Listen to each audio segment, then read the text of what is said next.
Okay.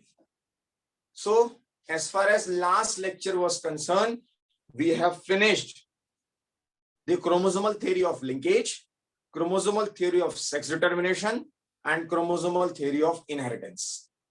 क्योंकि physical basis क्या है वो नहीं बता पाए थे मेंडल, तो मॉडर्न जेनेटिक्स में जहां क्रोमोसोम को फिजिकल बेसिस माना गया कि उस फैक्टर को, जिसे आप फैक्टर कह रहे हैं, वो बेसिकली एक क्रोमोसोम है, कलरफुल बॉडी है that carries the genes, that carries the characters from one generation to another generation or next generation. Perfect. वो जो फिजिकल बेसिस था जिसे क्रोमोसोम कहा गया, एक्चुअली वो क्रोमोसोम और जीन दोनों में बहुत ज्यादा सिमिलरिटीज हैं। अब हो भी क्यों ना, क्योंकि क्रोमोसोम जैसा तो कोई स्ट्रक्चर होता है बस, बट एग्जिस्ट नहीं करता ऐसा कोई पार्ट। जो कुछ होता है वो जीन है, और जीन भी क्या होता है, वो कुछ सब डीएनए, ये तो कंडेंस्ड होते जाते हैं और एक कलरफुल बॉडी या थ्रेड बनता है which can be observe in during mitosis और ड्यूरिंग सेल डिवीजन। तो सेल डिवीजन के दौरान जो ये देखा जाता है, सेल डिवीजन के दौरान ये बॉडी दिखती है, इसलिए उसे क्रोमोसोम कह दिया गया। एंड एक्चुअली वही फिजिकल बेसिस है ना, क्योंकि वही दिख रहा है। Gene can not be seen, DNA can not be seen, मतलब इलेक्ट्रॉन माइक्रोस्कोप से वो दिखेगा, इवन क्रोमोसोम भी दिखेंगे, लेकिन विजिबिलिटी उतनी क्लियर है, तो उसे वो कहा गया कि ये फिजिकल बेस है। हालांकि उसके बाद और आगे बड़ी बात, एडवांस जेनेटिक्स में डीएनए, डीएनए के बाद पॉलीन्यूक्लियोटाइड, उसके नाइट्रोजनस बेस, उन सबका भी डील किया गया। बट उस समय तक 1902 की अपन जो बात कर रहे हैं, सटन एंड बोवेरी, तो फिजिकल बेस माना गया कि ट्रांसमिट जो होता है एक्चुअली भैया वो फैक्टर और कोई नहीं, वो क्रोमोसोम है, जो डेफिनेटली उसके जीन से सिमिलरिटी रखता है। बस एक पॉइंट पर हमने उसको डिफरेंट कर दिया था, इंडिपेंडेंट पेयर सेग्रीगेट इंडिपेंडेंट। याद आ रहा है बराबर? Yes yes sir. तो उस बेस पर हमने उसे डिफरेंशिएट कर दिया था। वानवे साहब, Prathamesh Wanve, are you there? Yes sir. Perfect. तो जीन और क्रोमोसोम को हमने डिफरेंशिएट कर दिया था उस बेस पे, और फिर क्रोमोसोमल थ्योरीज पढ़ी थी। वो इनहेरिटेंस की थ्योरी से, उसी से सेक्स डिटरमाइन होता था, उसी से लिंकेज को डिटरमिनेशन की बात हमने की थी। परफेक्ट। और लिंकेज डिस्टेंस के इनवर्सली प्रोपोर्शनेट होता है। जीन्स के बीच जितना ज्यादा डिस्टेंस होगा उतना लिंकेज कम होगा। लिंकेज यदि कम है और डिस्टेंस बहुत ज्यादा है तो क्रॉस ओवर ज्यादा होगा, क्रॉसिंग ओवर ज्यादा होगा तो रिकॉम्बिनेशन ज्यादा बनेंगे, वेरिएशन ज्यादा आएंगे, इवोल्यूशन ज्यादा है। यानी इवोल्यूशन के लिए रिस्पॉन्सिबल जो है वो है जीन्स के बीच का डिस्टेंस। परफेक्ट। तो क्रोमोसोमल थियरी के लिए I am going to share a screen और आपको वो मैं एक्सप्लेन करता हूं।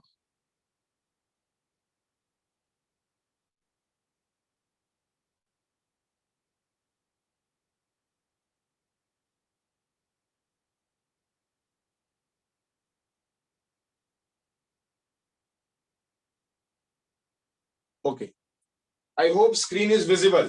थोड़ा सा लाइट हो रहा है but still it is visible. Yes sir. Perfect. चलिए, मैंने आपको क्रोमोसोमल थ्योरी बताने की बात की है बच्चों, और वही क्रोमोसोमल थ्योरी मैं आपको बता रहा हूं। थ्योरी ये कहती है, सिंपल मैंने आपको बता दिया कि X X X Y. Humans के केस में तो सीधे सीधे एक्स एक्स और एक्स वाई से आप पता लगा लेंगे, क्योंकि ऑटोजोम जो होते हैं, ये ऑटोजोम्स होते हैं 22 पेयर्स। ऑटोजोम की बात आप मुझसे पूछे तो ये होता है total 44, right, means 22 pairs. Autosomes जो होते हैं वो 22 पेयर्स होते हैं, दैट इज 44। और एक होता है that is allosome, one pair is allosome.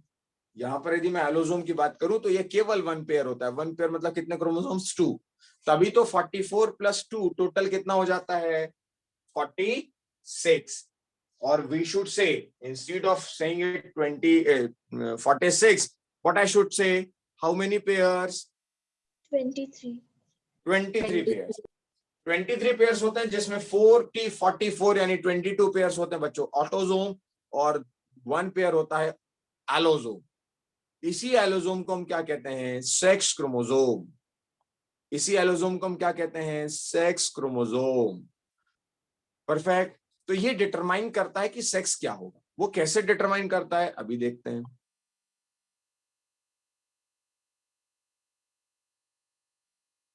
Total 5 pattern मुझे यहाँ दिख रहे हैं, XX XY type, WZ ZZ type, XX XO type, ZO ZZ type और एक हैप्लोडिप्लॉइडी टाइप। एक एक देखते हैं। XX XY type, XX XY type को जाइगस टाइप, लाइगियस टाइप कहते हैं। लाइगियस टाइप में हेटेरोगैमेट, कुछ बहुत याद करने वाला, कुछ मतलब बहुत समझने वाला कोई पार्ट नहीं, सिंपल सा कंसेप्ट है।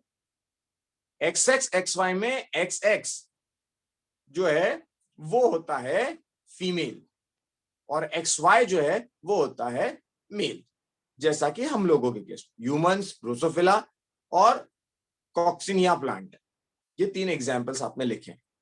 तो ये मैंने आपको पढ़ा दिया है, ये मैंने आपको बता दिया है। दूसरा जो होता है that is WZ ZZ type. जो WZ ZZ टाइप है उसमें उल्टा हो जाता है। ये स्नेहा मैडम क्या ही एरो लगाया है आपने मेल का, नीचे लगता है कि ऊपर लगता है? ऊपर लगता है सर। होमोजाइगोटिक होता है मेल और हेटेरोजाइगोटिक होती है फीमेल। एग्जाम्पल इसका होता है बर्ड्स। तो पहला हुआ XX XY WZ ZZ। Third होता है XX XO टाइप। सभी में सेम गलती आपने की है। XX XO टाइप में हेटेरोगैमेटिक मेल और होमोगैमेटिक फीमेल, यानी XX होगा तो फीमेल और XO होगा तो मेल। ये ग्रॉसहॉपर और कॉकरोच। अब आप देख रहे होंगे कि पहला वाला जो पैटर्न था बच्चों XX XY, पहले वाले पैटर्न में XX XY पैटर्न में यदि आप देखो तो हेटेरोगैमेटिक मेल अग्री, तीसरा वाला देखोगे हेटेरोगैमेटिक मेल अग्री, और ZO ZZ टाइप देखोगे तो हेटेरोगैमेटिक यहां पर ZO ZZ, इसमें हेटेरोगैमेटिक क्या लिखा है female? Yes, ZO sir. Yes, हाँ, sir. Yes. तो 2 इसमें हेटेरोगैमेटिक मेल है और 2 इसमें हेटेरोगैमेटिक फीमेल है, क्योंकि WZ और ZZ इसमें मतलब Z वाला कंसेप्ट जहां आएगा वहां इन्वर्ट हो जाएगा। XX XY में heterogametic male, homogametic female. XX XO में भी हेटेरोगैमेटिक मेल और होमोगैमेटिक फीमेल, और W वाला या Z वाला जहां आएगा वह रिवर्ट हो जाएगा होमोगैमेटिक मेल हेटेरोगैमेटिक फीमेल। और रहा सवाल हैप्लोडिप्लॉइडी, ये मैं आपको बहुत अच्छे से बता चुका हूं ग्रॉस अपना हनीबीज के केस में। हनीबीज के केस में मैंने आपको बता दिया है कि हैप्लॉइड होता है कौन, मेल की फीमेल, Male. मेल और डिप्लॉइड होती है फीमेल। Female. ये ऑलरेडी मैं बता चुका हूं। तो ये तो मैं टेबल जो है मेरे इसमें से मैं शेयर कर दूंगा जो न्यू स्टूडेंट्स होंगे। Agree? Omkar, Omkar, Vaibhav, Natasha? Yes, sir. Yes, sir. I will share the image written by me, मेरे द्वारा लिखा गया मैं जब आपसे शेयर कर दूंगा। परफेक्ट। चलिए, तो ये बात हुई सेक्स रिटर्नेशन वाली। अब म्यूटेशन वाला थोड़ा सा पार्ट बचा है। So I think we should draw a table for mutation. Should we? हाँ सर। इसका भी एक टेबल मैंने बनवाया था।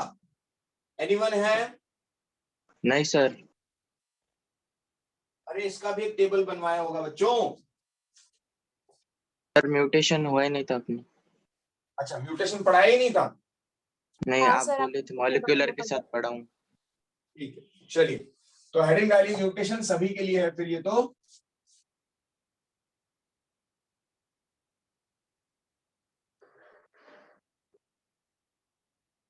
हेडिंग डालिए mutation. Visibility is clear?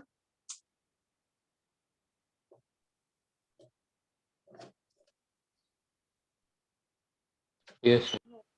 Perfect. चलिए, म्यूटेशन की डेफिनेशन लिखते हैं, सडन चेंज इन नंबर और structure of chromosome. Sudden change in number और स्ट्रक्चर ऑफ क्रोमोसोम, यानी बच्चों यदि क्रोमोसोम का नंबर 46 से अचानक चेंज हो जाए, अचानक मतलब मैं ऐसी बात नहीं कर रहा हूँ कि अपन अभी खड़े खड़े चेंज, सडन मतलब जेनेटिक्स की भाषा में इन जनरेशन 1 और 2 generation, not for so many generation. Genetics के केस में 1-2 जनरेशन मतलब ये सडन चेंज। परफेक्ट। तो सडन चेंज इन नंबर और structure of chromosome, that is called what? Mutation, है ना।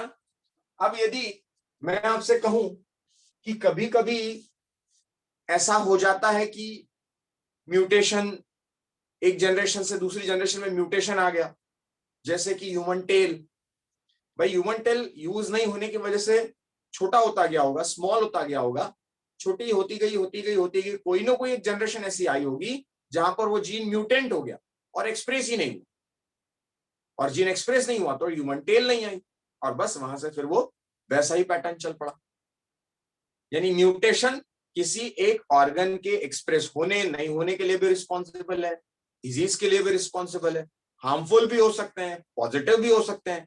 टेल का गायब हो जाना, that we considered as positive mutation. Perfect, clear है।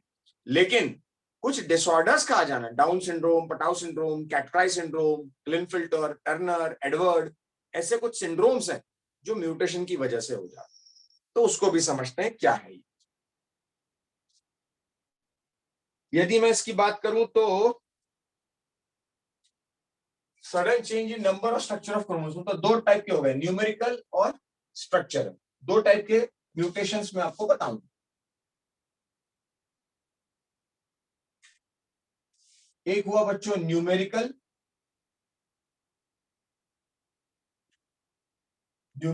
Change in chromosome,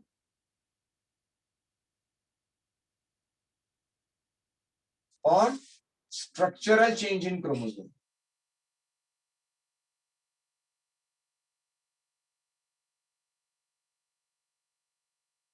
numerical change in chromosome, structural change in chromosome. Natasha, Vaibhav, and Omkar, are you there? Yes, sir. Yes, sir. Omkar, भाई तो सो रहे होंगे। ठीक है, आप दोनों के लिए नया टॉपिक है तो कोई तकलीफ वाली बात नहीं, सभी के लिए नया है, तो आई होप कि आप इसे समझने की कोशिश करेंगे। चलिए, न्यूमेरिकल चेंज इन क्रोमोसोम जो है उसको मैं 2 तरीके से कंसीडर करता हूं, या 2 तरीके से कंसीडर करने के बजाय पहले उसे मैं प्लॉइडी लिखता हूं। It is called as ploidy, which can be of 2 type, either euploidy or aneuploidy, either euploidy or aneuploidy।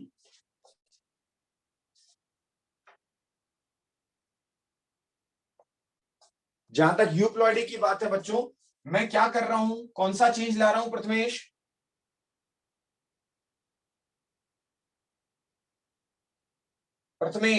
Atharva, which change we are bringing?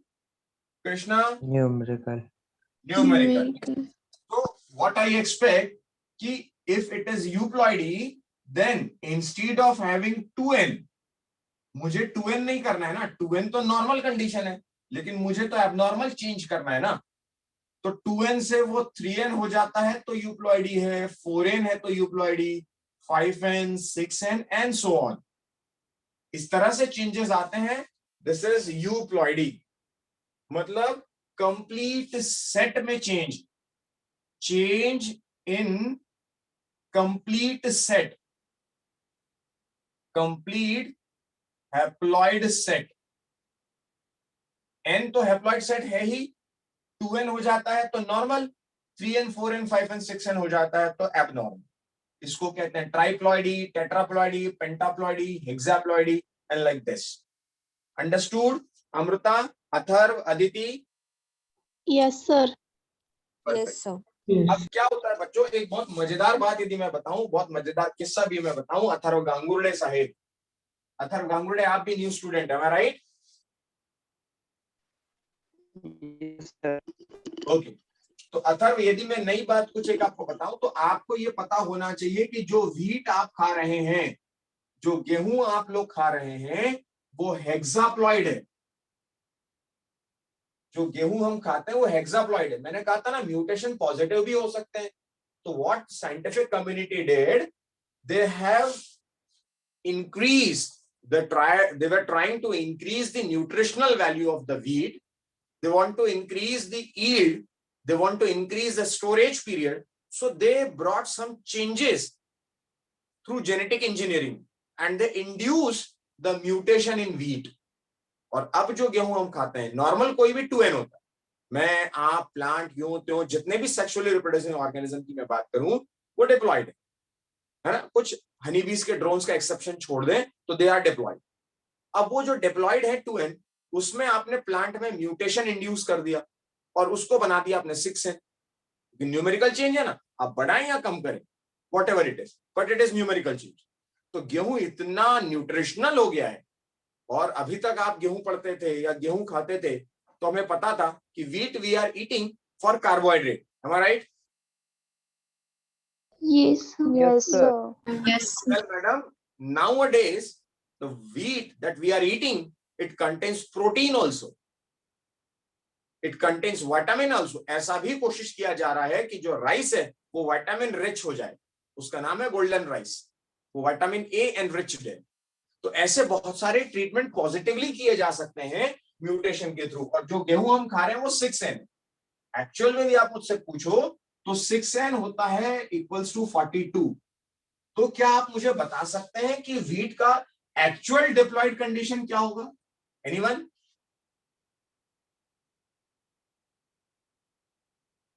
मेरी क्वेश्चन को समझिए। 7 14 14, वेरी नाइस। मैंने आपसे पूछा कि व्हीट जो है वो हेक्साप्लॉइड है और उसका टोटल नंबर ऑफ क्रोमोसोम 42 है, तो यहां से क्या निकल आया? n इक्वल्स टू कितना हो जाएगा? 7? Yes. यस और नो? यस और नो नताशा? Yes. इसलिए 2x हो जाएगा 14। Yes, sir. लोकेश क्या? Lokesh Yes, sir. Equals to 14 हो गया, मतलब एक्चुअल डिप्लॉयड कंडीशन हो गई। ये एक्चुअल व्हीट है और हम जो खा रहे हैं उसको क्या बनाकर खा रहे हैं? Hexaploid. Understood? Yes, sir. Yes. Yes, sir. ये तो बच्चों हो गई यूप्लॉइडी, जहां पर मैंने कंप्लीट सेट में चेंज किया। But if I am going to change in one और टू क्रोमोसोम और पेयर, यदि आप पूरा सेट नहीं चेंज कर रहे हो, मतलब 23 का 46 69, भाई नॉर्मल होता है 23 जिसको आप n कहते हैं, इसको आपने 2N कर दिया तो ये नॉर्मल हो गया। इसको आपने 23 इंटू 3 कर दिया तो ये 3N 69 हो गया। यदि आपने इसको 4 कर दिया तो ये 4N और ये 90, ये सब एबनॉर्मल है, सिर्फ ये नॉर्मल।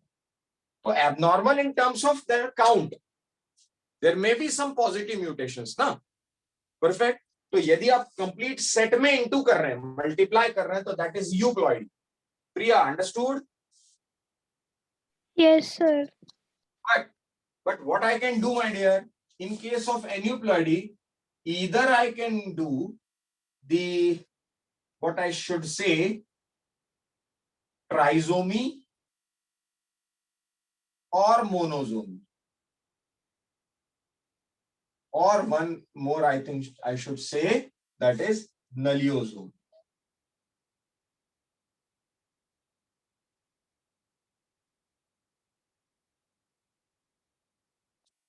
परफेक्ट। तो ट्राइसोमी, मोनोसोमी, नलियोसोमी क्या है समझते हैं, मेरे साथ बनाते विचार में। पहले फोकस कीजिए, पेन डाउन कर दीजिए, पेन डाउन कर दीजिए। नेक्स्ट टाइम से I request you to keep your cameras on, so that मैं आपको देख पाऊं कि आप सो तो नहीं रहे हो, पढ़ भी रहे हो, लिख भी रहे हो कि नहीं लिख रहे हो। शर्वरी मैडम जागृत अवस्था में है कि सो गई आप? Yes, sir. शर्वरी जाग रहे Yes, हो? sir. चलिए, एनीवे ट्राइसोमी। अब ट्राइसोमी, जोमी मतलब क्या होता है बच्चों? जोमी मतलब Body. बॉडी और थ्रेड, है ना, बॉडी और थ्रेड। अब मैंने यदि वेद भाई इसको कह दिया कि ट्राइजोमी मतलब 3 धागे, यूजुअली एक पेयर मतलब कितने क्रोमोसोम्स? 2 2 क्रोमोसोम। 1 पेयर मतलब 2 क्रोमोसोम्स। यदि मैं कह दूं कि यार आपके किसी बंदे में 10th नंबर के पेयर पर 23 पेयर होते हैं, 10th नंबर के पेयर पर 2 नहीं 3 क्रोमोसोम्स हैं, तो वो ट्राइजोमी हो गई ना? यस और no? Yes. Yes. Yes, sir. I should say 2n + 1। यहां पर क्या किया था मैंने? 2n का 3n 4n 5n, यहां प्लस माइनस कर रहा हूं। चेंज इन 1 और 2 क्रोमोसोम, इधर प्लस और माइनस। भाई यदि ट्राइजोमी हो गई तो उस पेयर पे, जिस भी पेयर की ट्राइजोमी होगी उस नंबर पे 1 हो गया ऐड। मोनोजोमी क्या हो जाएगी बोलो?2n -1. जाहिर सी बात है 2n - 1 हो जाएगा। मोनोजोमी ना भाई, एक पेयर में 2 थ्रेड होते हैं, तो म्यूटेशन हो गया और एक थ्रेड कम हो गया, दैट इज मोनोजोमी। और नलियोजोमी क्या लगता है? नलियोजोमी 2n - 2 परफेक्ट, 2n - 2। लेकिन ऐसा भी तो हो सकता है ना कहीं पर डबल ट्राइजोमी हो जाए, कहीं पर डबल, जैसे यहां पर डबल मोनोजोमी हो गई। अब डबल मोनोजोमी और नलियोजोमी का फर्क समझिएगा, और ट्राइजोमी और डबल ट्राइजोमी का, टेट्राजोमी का फर्क समझिएगा। भाई जैसे मैंने आपसे कहा ट्राइजोमी यदि ये है तो टेट्राजोमी क्या होगी बोलो? 2n + 2 2n + 2। अब सवाल ये है कि इसको टेट्राजोमी कहूं तो फिर मैं डबल ट्राइजोमी किसको कहूं? एनीवन? भाई डबल ट्राइजोमी मतलब भी क्या हुआ? 2n + 2। M I right? M I right? Ayush भाई फिर ये Yes, सोचिए sir. कि क्या, रोहित, अथर्व, कृष्णा, मुझे बताइए कि डबल ट्राइजोमी और टेट्राजोमी में डिफरेंस क्या हुआ? टेट्राजोमी में किसी एक क्रोमोसोम, अगर 21st क्रोमोसोम लिया तो उसमें 2 कॉपीज ऐड हो जाएगी, और डबल ट्राइजोमी में किसी 2 क्रोमोसोम अलग के पेयर पर। Perfect, very nice, very nice. बच्चों डबल ट्राइजोमी यानी 2 जगह पर ट्राइजोमी हो रही है। रिया कोथाड़ ने कहा 2n + 1 + 1। वेरी नाइस, बहुत ही बढ़िया रिया मैडम, बहुत ही बढ़िया। यानी इस 2n + 2 को मैंने ऐसा लिखना चाहिए Riya, I am very happy, 2n + 1 + 1। बहुत बढ़िया, यानी 2 अलग अलग क्रोमोसोम पर, जैसा आयुष ने भी कहा, बहुत बढ़िया आयुष।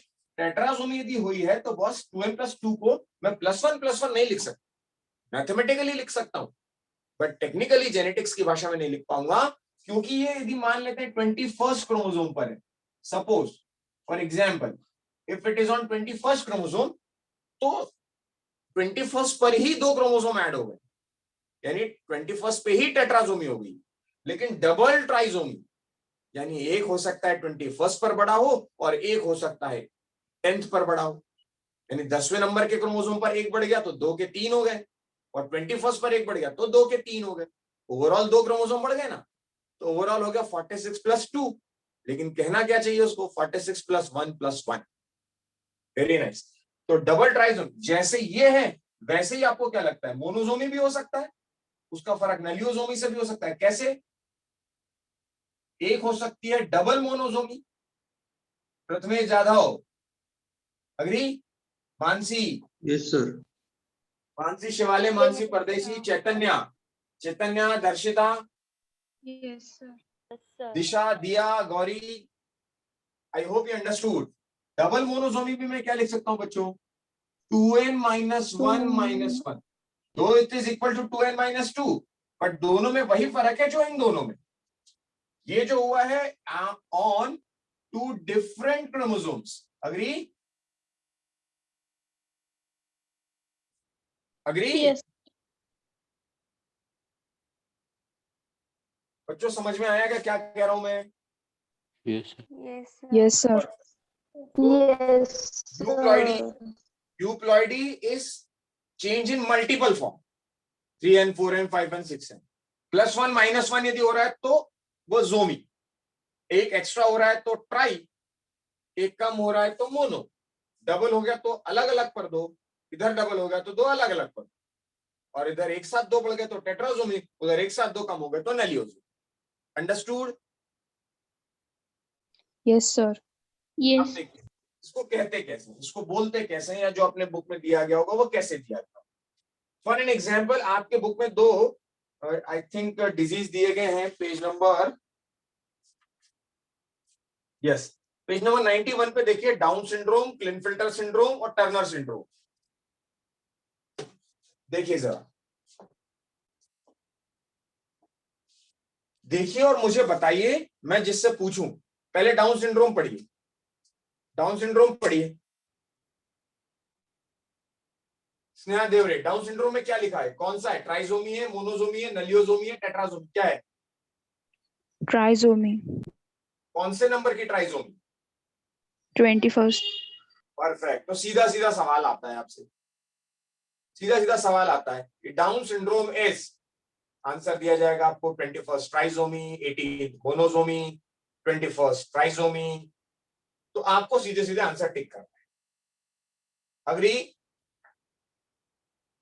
Yes, sir.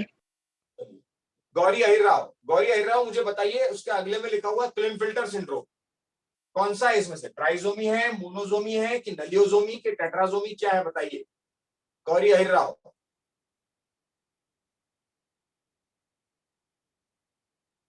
गौरी अहिरराव सुन रही है कि सो रही है? Yes, sir. स्नेहा बड़े, स्नेहा बड़े, आप आपको नाम के साथ बताना पड़ेगा, कौन से नंबर का है स्नेहा बड़े वो बताना पड़ेगा। क्लिनफिल्टर सिंड्रोम नंबर के साथ बताइए स्नेहा बड़े। गौरी अहिरराव तो सो रही हैं, कुछ नहीं कर सकते। हर्षल महाजन,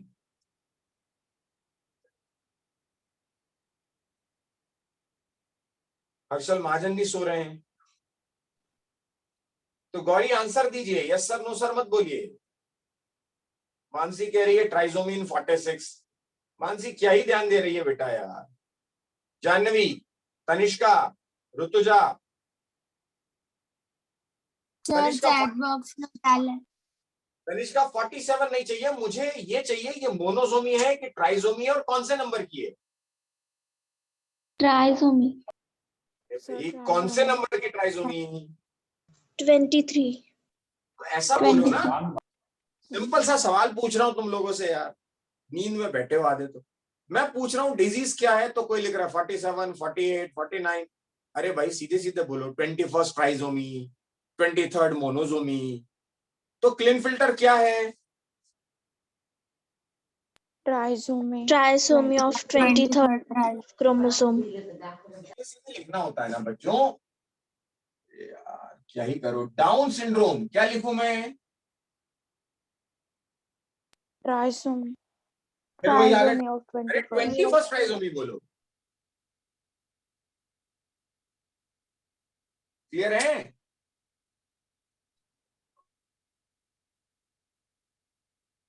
अरे क्लियर है? Yes, sir. Yes, sir. Yes sir. Yes, sir. क्लिनफिल्टर क्या है? 23rd trisomy. 23rd trisomy. Turner क्या है? Monosomy of 22. Monosomy of 22. 23rd monosome. Agree? Agree? Yes. yes sir. Yes, sir. Yes, sir. चीजें समझ में आई होंगी थोड़ी सी। सर हाँ सर ये 23rd मोनोसोमी सिर्फ फीमेल्स में होगी ना? 23rd मोनोसोमी सिर्फ फीमेल्स में होगी क्या? क्योंकि इसमें एक कम हो जा रहा है, एक एक्स क्रोमोसोम, तो ये फीमेल्स में ही होगी क्योंकि हाँ एक एक्स कम हो गया। बराबर, बिल्कुल ठीक का, बिल्कुल ठीक का देवकी। Okay yes sir. चलिए, तो न्यूमेरिकल पार्ट क्लियर हुआ बच्चों की नहीं हुआ? Yes, sir. Clear. Yes, sir. Yes sir. Ayush, Atharva, Krishna, Priya, हाँ sir. Done. Yes, Amol, sir. Disha, yes sir. Riya, Yes, sir. Lokesha, Yes, Viraj, Vaibhav, Yes, Vaibhav sir. अच्छा हो। ओके, चलिए। और Shraddha Pawar clear? Yes sir. Perfect. चलिए अब आगे बढ़ते हैं बच्चों। स्ट्रक्चरल चेंज देखिए, मतलब सिंपल सा कंसेप्ट है इसमें। अब मैं क्रोमोसोम्स के नंबर नहीं बदल रहा हूं, मतलब क्रोमोसोम्स के नंबर विल रिमेन 46 तो 46, अग्री? Yes, Yes. sir. लेकिन यार Yes, उसके sir. नंबर को बिना बदले 46 को बिना चेंज किए भी क्या स्ट्रक्चरल चेंज किया जा सकता है? तो यस, कर सकते हैं। ये क्रोमोसोम था, इस क्रोमोसोम का एक पार्ट यहां से डिलीट हो गया ड्यूरिंग डीएनए रेप्लिकेशन, ये चेंजेस आ गए। ये चेंजेस कैसे आ गए? रेप्लिकेशन के समय जब डीएनए नया बन रहा था तो वो यहां ऐड होने, इधर ऐड हो गया, तो कुछ नहीं बदला, नंबर तो अभी भी उतना ही है, लेकिन स्ट्रक्चर चेंज हो गया। यस और no? Yes sir. Yes, sir. But एक चीज बड़ी इंपॉर्टेंट है कि क्रोमोसोम जो बना है वो जीन्स से मिलकर बनाया गया, उसके ऊपर जीन्स लगे हुए हैं, अग्री? Yes sir. तो Yes. क्रोमोसोम का स्ट्रक्चरल चेंज मैं दो तरीके से कर सकता हूं, इधर स्ट्रक्चरल चेंज इन जीन्स और न्यूमेरिकल चेंज इन जीन्स। बात को समझिएगा, मैंने आपसे कहा कि यहां न्यूमेरिकल चेंज इन क्रोमोसोम था, तो पूरा न्यूमेरिकल चेंज था, क्रोमोसोम के नंबर बदल। यहां मैं क्रोमोसोम का स्ट्रक्चर बदलना चाह रहा हूं लेकिन जीन के नंबर बदल, तो कोई दिक्कत नहीं ना, ऐसा समझते हैं। मैं एक क्रोमोसोम, ये मेरे जो पार्ट्स है जीन्स, 2 आंखें, 2 कान, 2 हाथ, 2 पैर,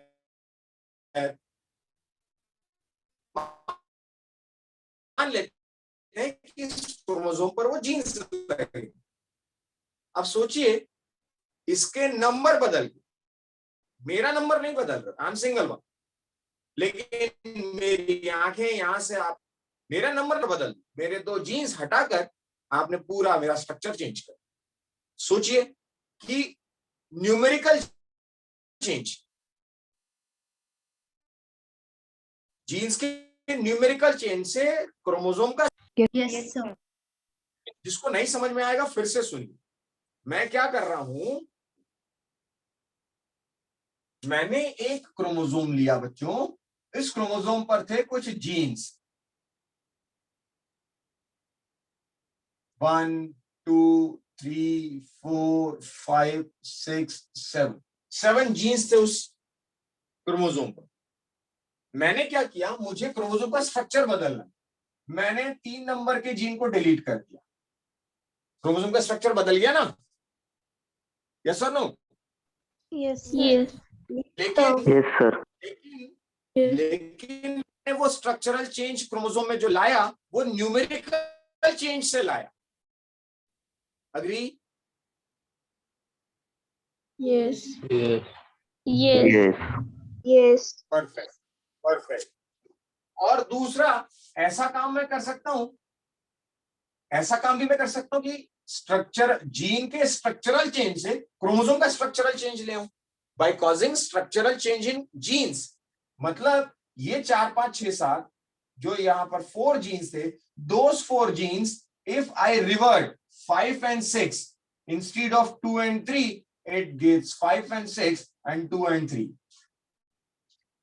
I do not change the number of the genes, but what I change, the sequence of the genes. So by changing the structure, not by the numbers, so changing the structure of genes, I change the structure of chromosome. Do you agree with this, Dr. Das? Yes, sir. Perfect. Anyone any doubt? Please tell me.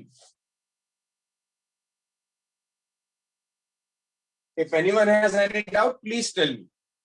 That means what I can write here, structural change in genes. So that I can write inversion and translocation. What is inversion? If there is a chromosome like gene A, gene B, gene C, gene D. So during inversion, what I can do? क्या होगा? बोलो. C, D, A. A B. What I did? मैंने क्या कर दिया? Structural change, invert कर दिया. Invert. Perfect. Yes. And what we expect in translocation? What we expect in translocation? In a pair of chromosome, chromosomes are found in pairs. So if A and B is here, C and D is here. So what we expect after translocation? M and N is here. So after translocation, what I expect? बोलिए. M, N or A, B. Understood? Understood? Yes, sir. Yes, sir. Perfect. तो inversion में आपको एक ही chromosome में invert कर देना है और ट्रांसलोकेशन में आपको या तो इसी पोजीशन में इधर से इधर ले आना है. दो पोजीशन केमिस्ट्री में पढ़ोगे, सिस पोजीशन और ट्रांस पोजीशन. पढ़ा है क्या आपने? Yes, sir. Yes. sir. Cis position और trans. Cis position, trans position. Agree? Yes, sir. Yes, sir. Yes. यहाँ और ए यहाँ आ जाता, एम यहाँ और डी यहाँ आ जाता, ऐसे चेंज यदि हो जाता तो उसे मैं क्या कह देता? Translocation. Perfect. But in not a single case, not a single case, I change the number of genes. But in this case, now I'm changing the number of genes, like deletion or duplication. It's very understood. उसमें कुछ भी लिखाने की जरूरत नहीं. Deletion में क्या हो जाएगा?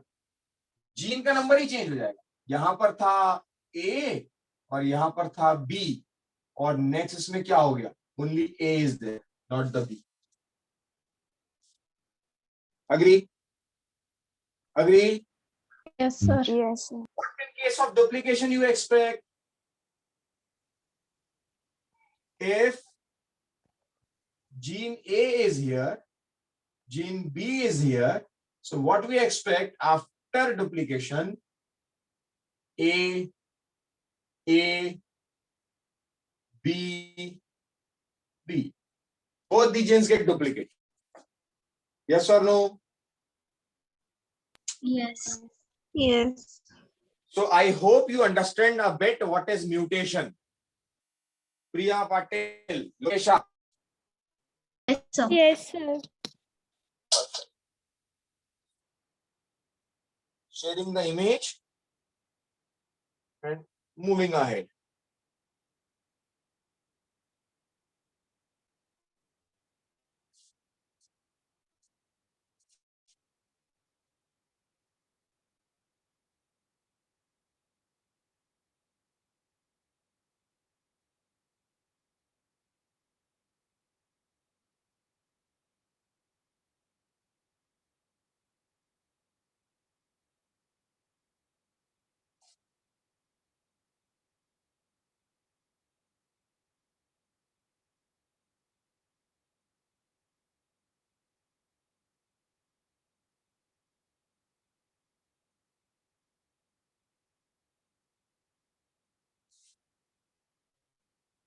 Image is shared. Okay. Sir. हाँ. एक ही जीन डुप्लीकेट होती है, दोनों डुप्लीकेट होते हैं? हो सकता है, एक भी हो सकता है, दो भी हो सकते हैं और कई सारे भी हो सकते हैं. It depends. But duplication में Yes, जीन sir. का एक हो, दो हो, बट होगा. Okay. Yes, sir. चलिए. Any more doubt in this mutation part? No, sir. No. Perfect, perfect. तो अब मैं समझता हूं इसमें एनसीईआरटी में दो वर्ड्स दिए गए.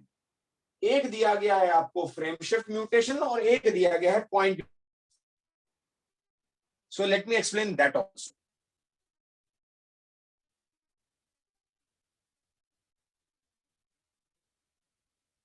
थोड़ा सा नेटवर्क कमजोर हो रहा है लग रहा है, am I right? आवाज आ रही है बराबर? Yes, sir. Sir. इमेज मैंने शेयर कर दी बच्चों। एक फ्रेम शिफ्ट और पॉइंट म्यूटेशन बताता हूँ, वो भी बड़ा important point.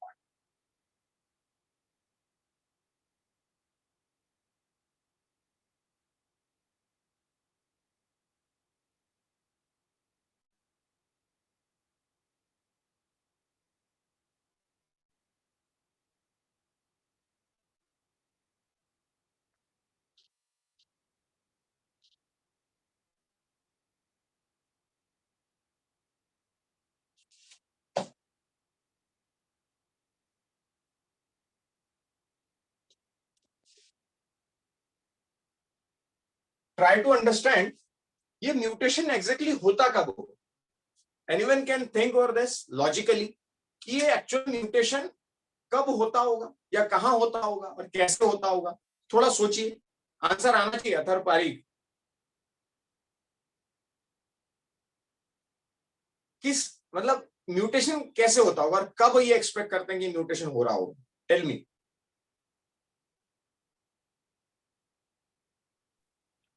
Sir, when failure of chromosomes to segregate. Rohit जोर से थोड़ा सा।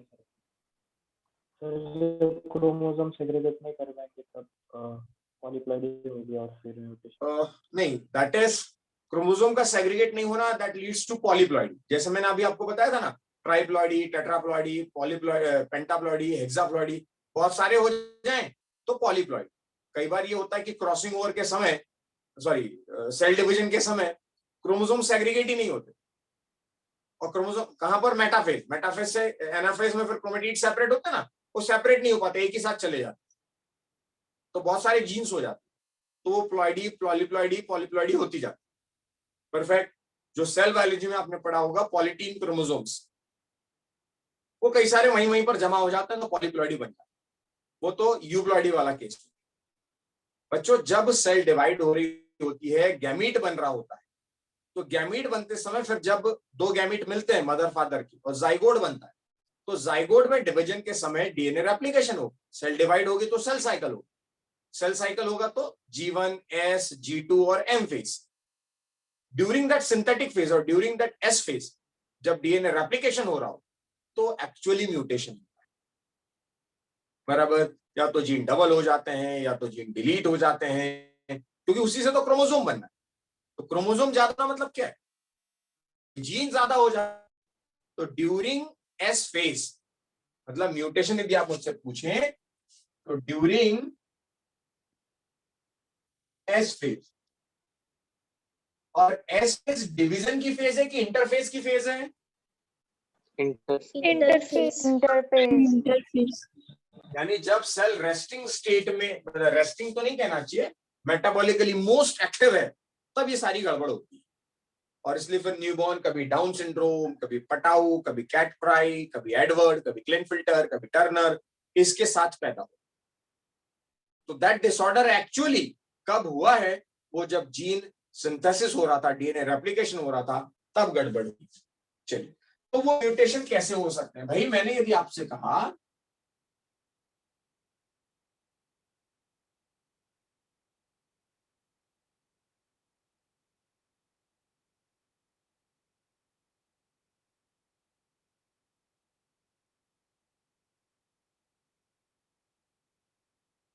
यदि इस तरह से डीएनए का स्ट्रक्चर है और डीएनए के स्ट्रक्चर में मैं कह दूं कि यहां पर पेयरिंग है AT, GC, AT, GC, GC, GC, GC, like this. यदि ऐसी पेयरिंग है और म्यूटेशन के समय क्या हो जाए, यहां C डिलीट हो जाए, यहां का C डिलीट हो गया, और इसकी वजह से एक पॉइंट पर एक बेस के डिलीट हो जाने से म्यूटेशन आ गया।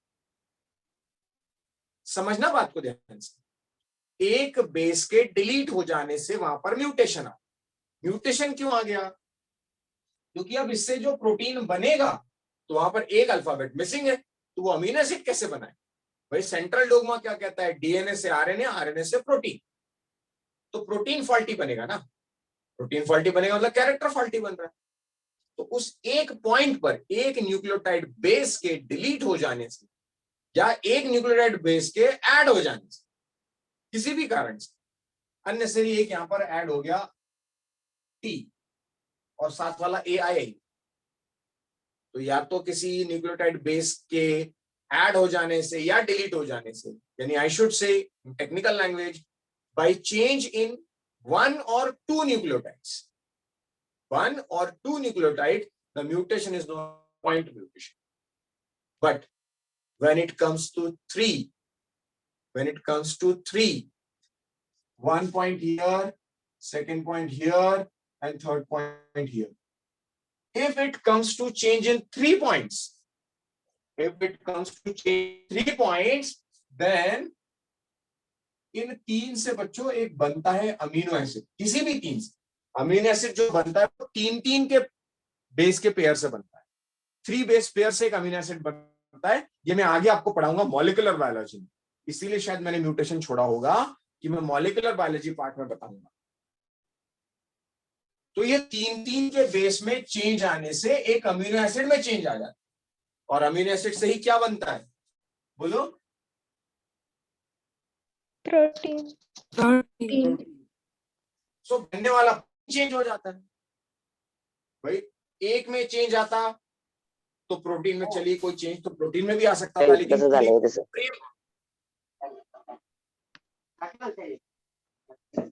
तन्मय शिरोडे काय सुरू आहे? म्हणजे काय नाश्ता पाणी काय बनतोय? काय पोहा हुआ बनतोय की काय आलू पराठा वगैरे बनतोय? काय घरच्या गोष्टी आहेत? No sir. तो भैया घर की बातें मत सुनाओ मुझे, मेरी बातें सुनो। हाँ सर। ओके, सो मैंने कहा पॉइंट म्यूटेशन और फ्रेमशिफ्ट म्यूटेशन में पढ़ाना चाहता। यदि 3 की फ्रेम से ये 3 हो गए, फिर ये 3 हो गए, 3 की फ्रेम से एक अमीनो एसिड बनता है। The pair of 3 1 amino acid forms. So एक जगह पर हो रहा है change in 1 or 2 bases, change in 1 or 2 bases। लेकिन यहां पर क्या है? Change in what I should write, बोलिए। 3 bases। 3।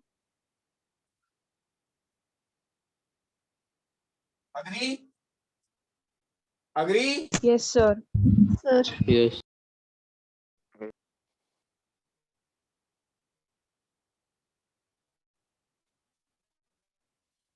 तो जब भी 3 या 3 के चेंज में आएगा तो उसे फ्रेम शिफ्ट कहते हैं। क्यों? क्योंकि पूरा अमीनो एसिड यहां से डिलीट हो गया होगा ना, पूरी की पूरी फ्रेम शिफ्ट हो गई। पॉइंट में ऐसा नहीं हुआ, फ्रेम शिफ्ट नहीं हुई, 1 या 2 की प्रॉब्लम आई, उससे प्रोटीन बदल, प्रोटीन दोनों में चेंज हो रहा है, लेकिन यहां पूरी फ्रेम ही शिफ्ट हो गई। परफेक्ट। यस। तो ये 2 स्टेटमेंट वहां पर आपको लिखे गए हैं, ऐसे 2 स्टेटमेंट आपको लिखे गए हैं। सिंगल बेस में चेंज आता है तो दैट इज पॉइंट म्यूटेशन, और 2 में भी आता है तो भी पॉइंट म्यूटेशन, बट 3 और मल्टीपल ऑफ 3 आता है तो this is what? Frame shift mutation. Agree? Yes. Yes. Perfect, perfect. So आज की लास्ट कहानी मेंडेलियन डिसऑर्डर, और कहानी का the end Mendelian disorder.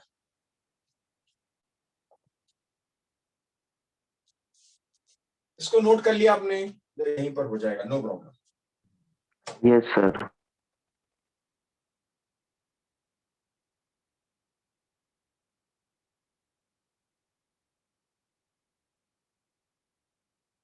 Mendelian disorder 2 type के हैं, that is one is I think genetic disorder, और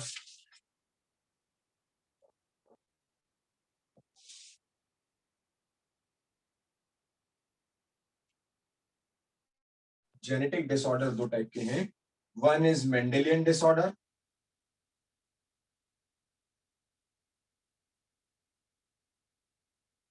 and one is, I think, chromosomal disorder.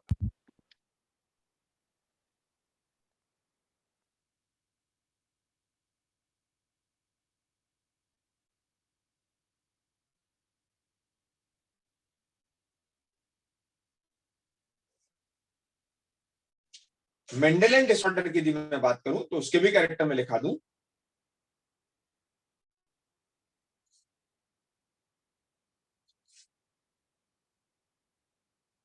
Determined by, लिख लेंगे मेरे साथ, डिटरमाइंड बाय ऑल्टरेशन और mutation in single gene.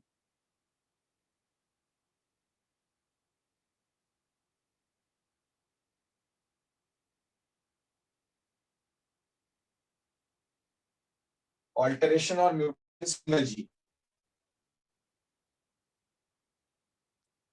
It follows the law of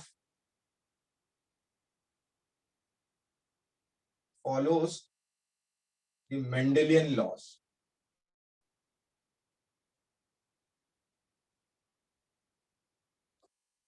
Right?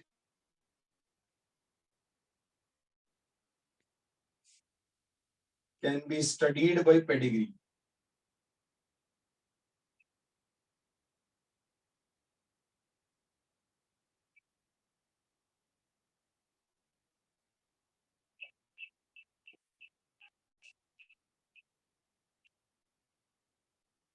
For examples,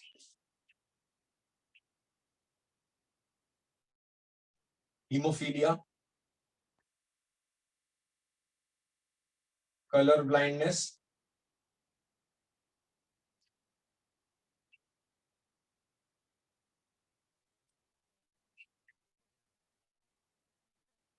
और chromosomal disorder की यदि बात करें तो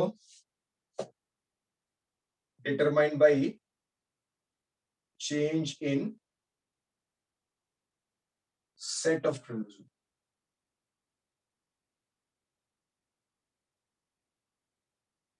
Second, do not follow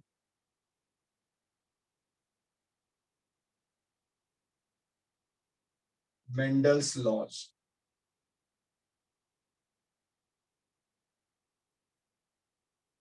Can't be studied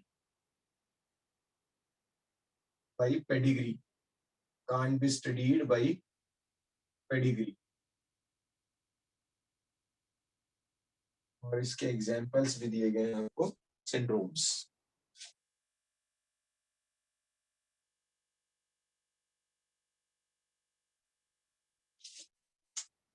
please note.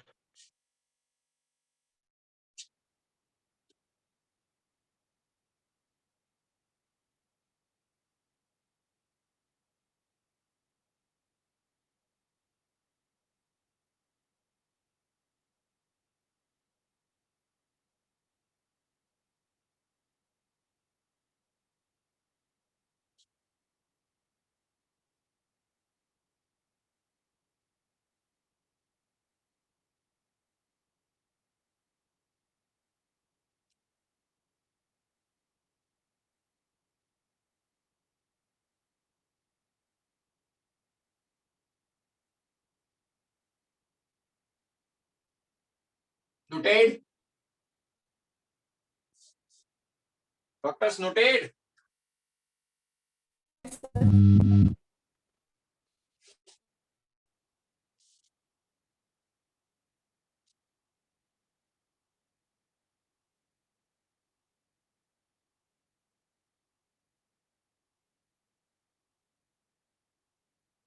Omkar, Natasha, Shaunak, I hope आप लोगों को ये वाला पार्ट तो समझ में आया होगा. बिल्कुल absolutely it's a new part.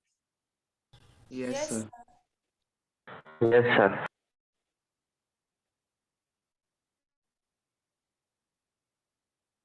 Atharva Gangurde, आया समझ में बेटा?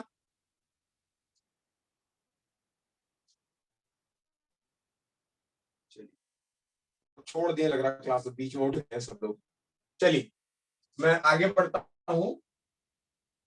और हीमोफीलिया और कलर ब्लाइंडनेस, इन दोनों पे भी थोड़ी सी चर्चा कर. Sickle cell anaemia,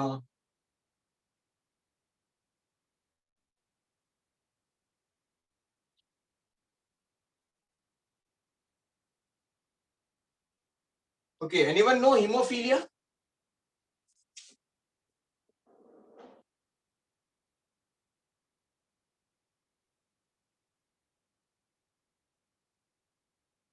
Anyone knows hemophilia?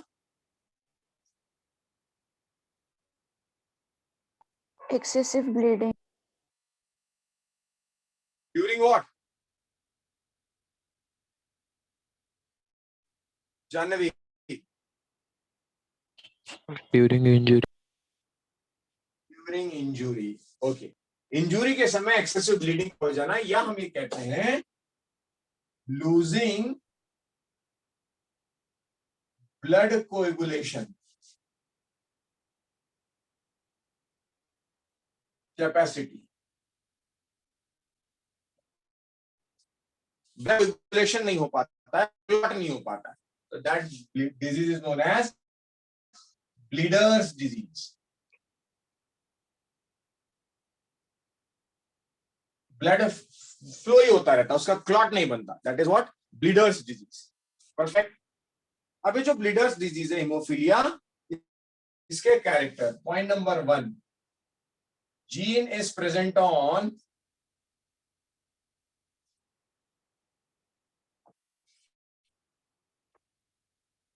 gene for the disease is present on recessive X chromosome. recessive X chromosome पर मिलता है जीन इसका, इस डिजीज का. Second point,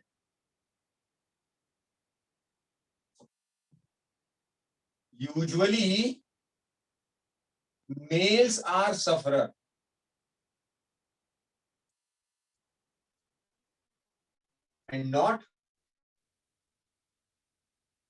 and rarely females.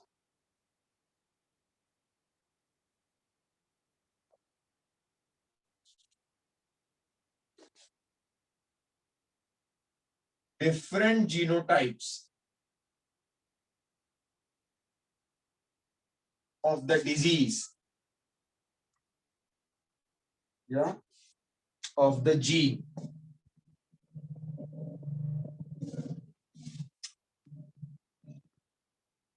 are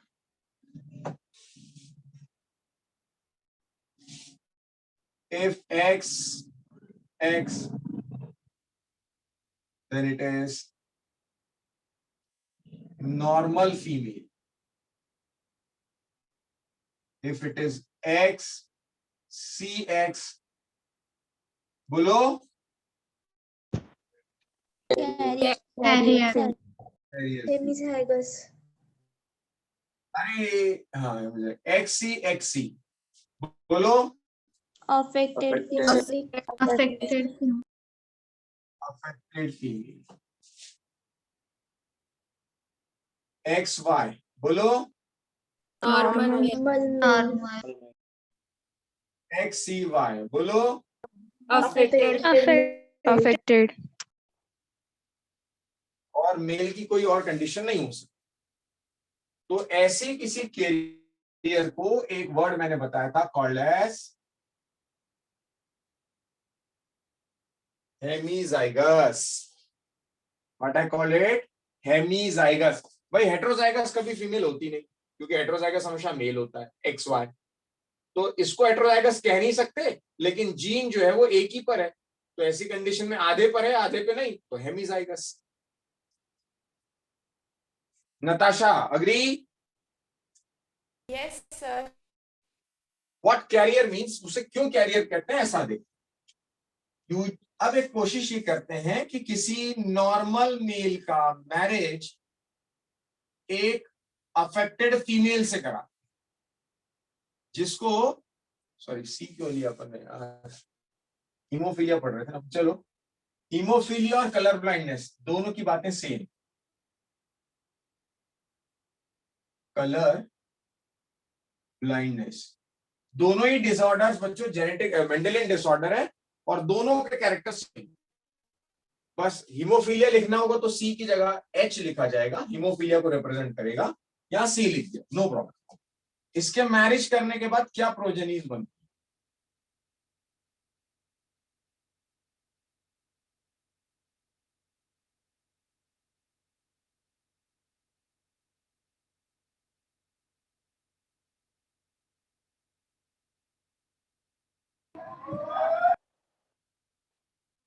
okay, doctor Das, doctor Das मुझे ये बताइए, इन प्रोजेनीज में how many progenies are affected females? 2.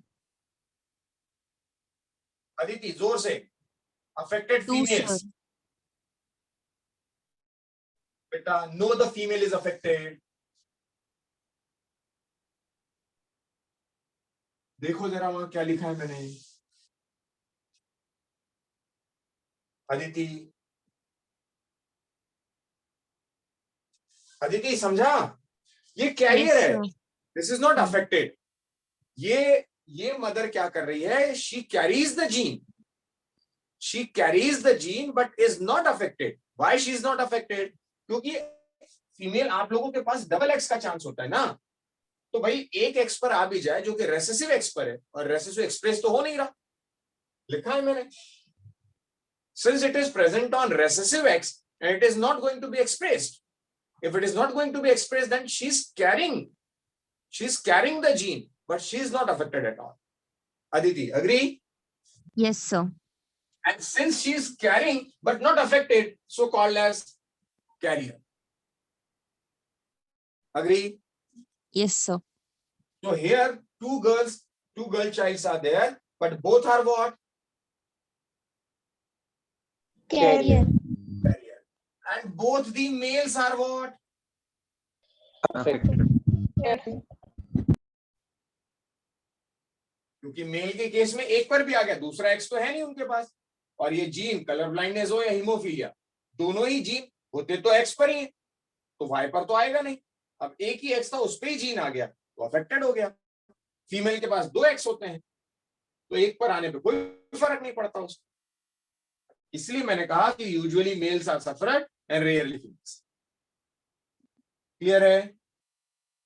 Haemophilia Yes, के sir. केस में भी ऐसे ही। Suppose hemophilic male marries a carrier female. Natasha, आप मुझे बताएंगी क्या प्रोजेनीज में आपसे पूछूंगा अभी।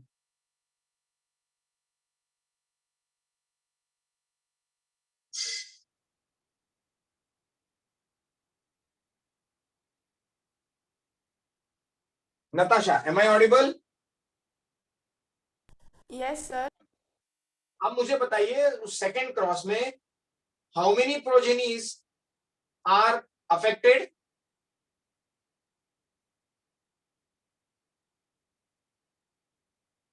One. Which one? XH and XX. Madam, this one is affected female and this one is affected male, na? Yes, sir. Are you understood? Yes, sir. Sorry. So 2 progenies are affected. लेकिन मैं आपसे आयुष यदि ये पूछूं, what percent of female progenies are affected? Tanishka, what percent of female progenies are affected? 50. 50%. What percent of progenies are affected? 75. 50%. What percent of progenies are carrier? 25%. 25. Sir जो affected है वो भी कैरी करेंगे? अरे भाई प्रथमेश, फिर वही कहानी जो 2 महीना पहले हुई थी। जो अफेक्टेड है वो तो बाय डिफॉल्ट कैरी कर रहा है, लेकिन उसको कैरियर काउंट नहीं करते, वो तो दिख रहा है ना। कैरियर उसको कहते हैं जो चोरी छुपे ले जा रहा हो, जो खुद सफर नहीं कर रहा है बट कैरी कर रहा है। प्रथमेश, हाँ अग्री? हाँ तो ये समझ में आ गई चीज? हाँ परफेक्ट। अब एक सिकल सेल एनीमिया करके एक डिजीज आपको दी गई है, sickle cell anaemia. Sickle cell anaemia के केस में क्या होता है बच्चों, जो आरबीसीज हैं वो सिकल शेप्ड हो जाता है।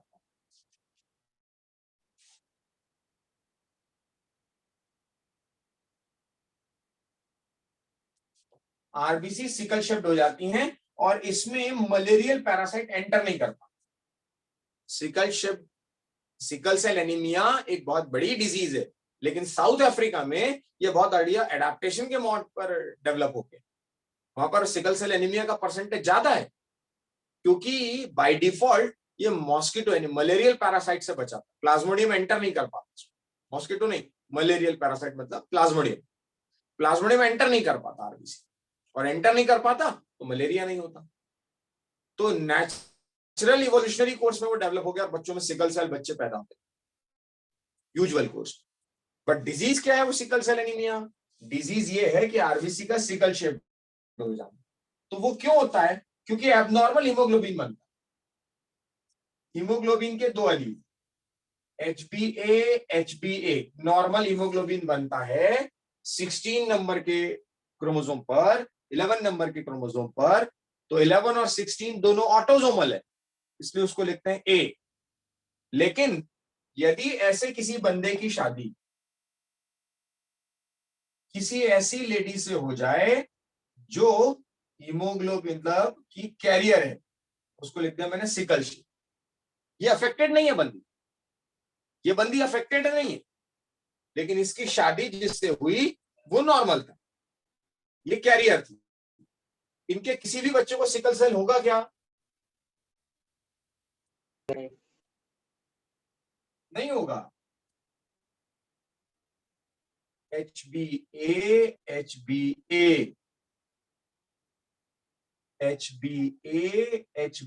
सब नॉर्मल, दोनों normal.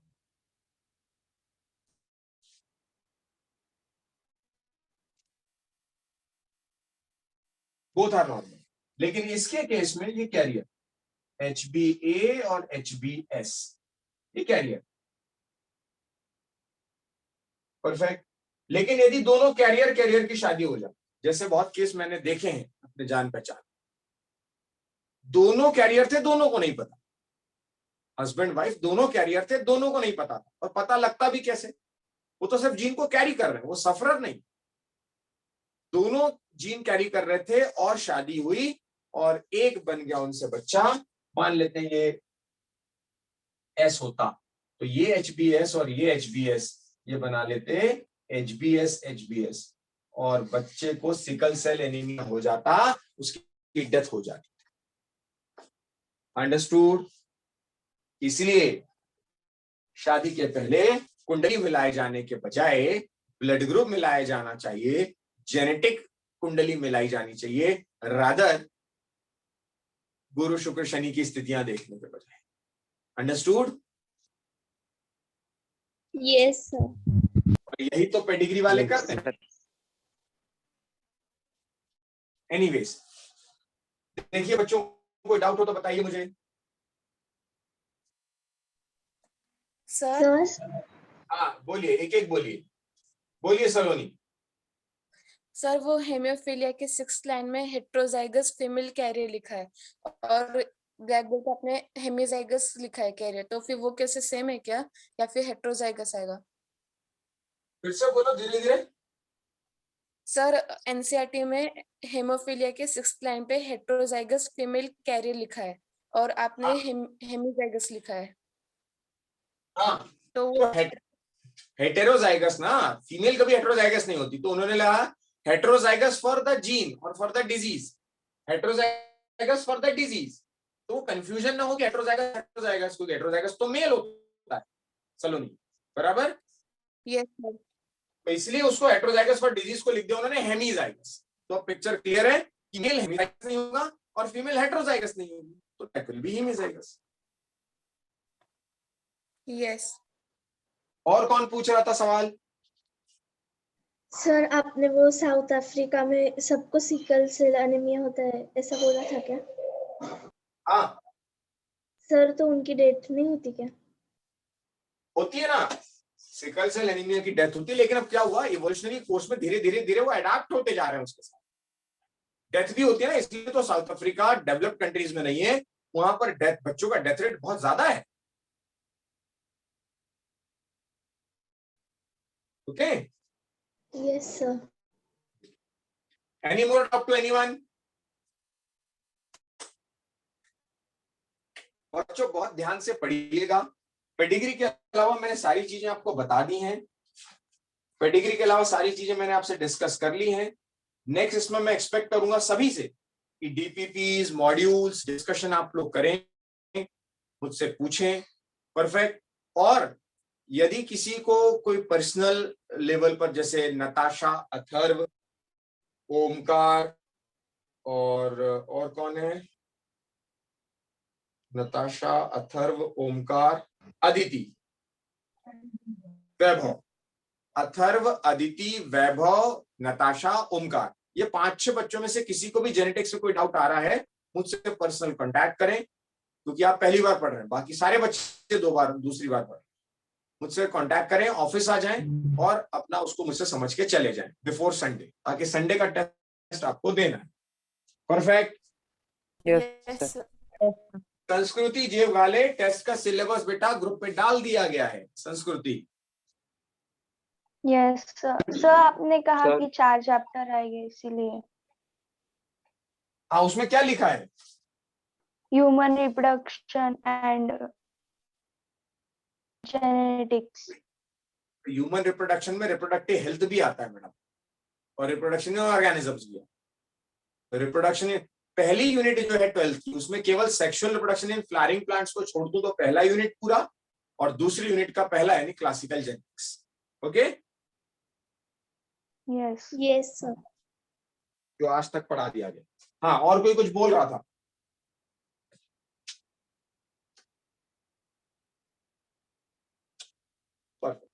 Should I close the session?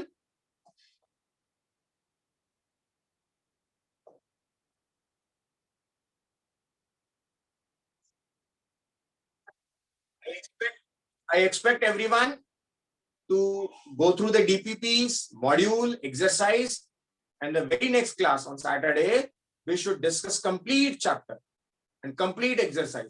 2 दिन का समय है, 3 दिन का समय है, बढ़िया से कीजिए और सारे डाउट्स पूछिए और संडे टेस्ट दीजिए। सर एक Wish you all doubt the है best. See you. हाँ बोलो। सर, पेज नंबर 91 पर थैलेसीमिया के पैराग्राफ में last 4th line, thalassaemia differs from sickle cell anaemia. पढ़िए ना, पढ़िए। Sir, thalassemia differs from sickle cell anemia in that the former is quantitative problem of synthesize too few globin molecule, while latter is qualitative problem of synthesizing an incorrectly functioning globulin. Perfect. थोड़ा सा भी अदिति कह रहा हूँ, देव की आप दिमाग नहीं चला रही हैं, थोड़ा सा लॉजिकली सोचिए। सिकल सेल एनीमिया और थैलेसीमिया, थैलेसीमिया 2 जीन से कंट्रोल होता है, अल्फा और बीटा। एक 11 नंबर के क्रोमोसोम पर, एक 16 नंबर के क्रोमोसोम पर है, तो 2 से कंट्रोल हो रहा है वो, तो वो क्वांटिटेटिव पढ़ाया था मैंने। हाँ sir. Got my point? Yes sir. और सिकल सेल एनीमिया एक ही केसेस से कंट्रोल हो जा रहा है। अग्री? Yes sir. पढ़िएगा। नहीं समझ में आया खुद से कोशिश करें, पहले नहीं समझ में आया तो फिर मुझे बताइए, नेक्स्ट क्लास में मैं बताता हूं। ओके, मैंने हिंट आपको दे दी है, क्लू मैंने आपको दे दिया, राइट? Yes sir. चलिए, perfect. All the best, see you in the next class.